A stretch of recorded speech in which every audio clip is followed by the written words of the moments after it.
کر، ماں کی خدمت کر، ماں کی خدمت کر۔ پھر چوتھی مرتبہ میں فرمایا اپنے باپ کی خدمت کر۔ کیوں؟ سوچ کے دیکھو قرآن کیا کہہ رہا ہے، اللہ کے نبی کی اس حدیث پر قرآن کیا کہہ رہا ہے۔ قرآن کہہ رہا ہے دیکھ ماں کے درجے 3 ہیں، ایسے درجے کہ جس کے مثال اور جس کا مقابلہ دنیا کا کوئی مرد نہیں کر سکتا ہے۔ قرآن نے کہا حملتہ امہ کرہا ووضعتہ کرہا وحملہ وفصالہ 30 شہرا۔ فرمایا دیکھو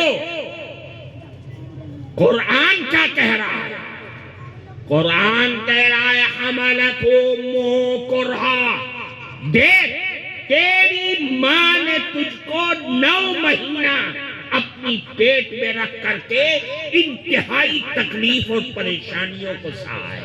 قرآن کہہ رہا کرہا کہ تجھ کو جنا اور انتہائی تکلیف سہ کر کے جنائے۔ کون ہے جو اس تکلیف کو اپنی زبان سے بیان کر سکتا ہے؟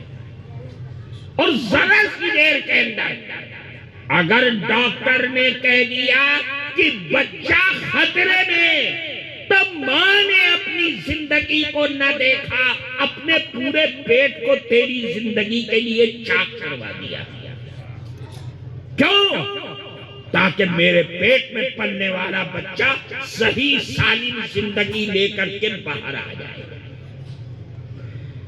ماں تڑپ رہی ہے،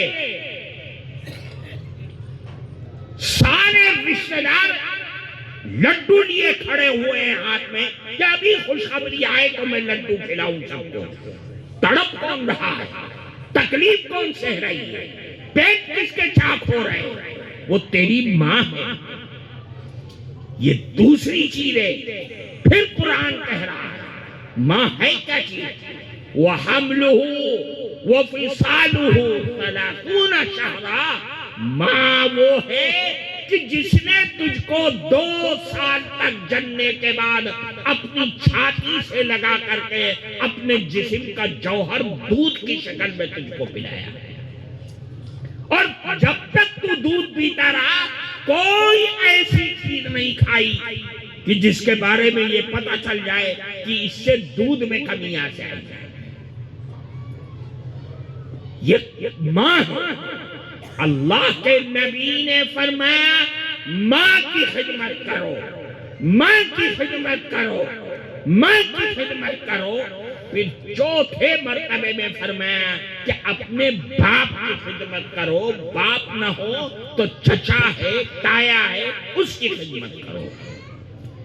پتہ یہ چلا کہ ماں اور باپ کے سلسلے میں اسلامی تعلیمات، قرآن اور حدیث، اللہ اور اس کا نبی بہت زیادہ انتہائی فکر مند ہے کہ ماں اور باپ کو ستا رہے ہیں۔ اگر جس قوم میں یہ بیماری پیدا ہو جائے تو وہ تباہ اور برباد ہو جائے گا۔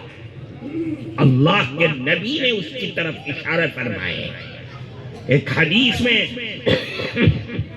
اللہ کے نبی نے 15 چیزیں بیان فرمائی، اور یہ فرمایا کہ جب دنیا میں یہ 15 خراب لوگ سماج میں پیدا ہونے لگے تو سمجھ لو کہ اب اللہ کے عذاب کا سلسلہ شروع ہو گیا۔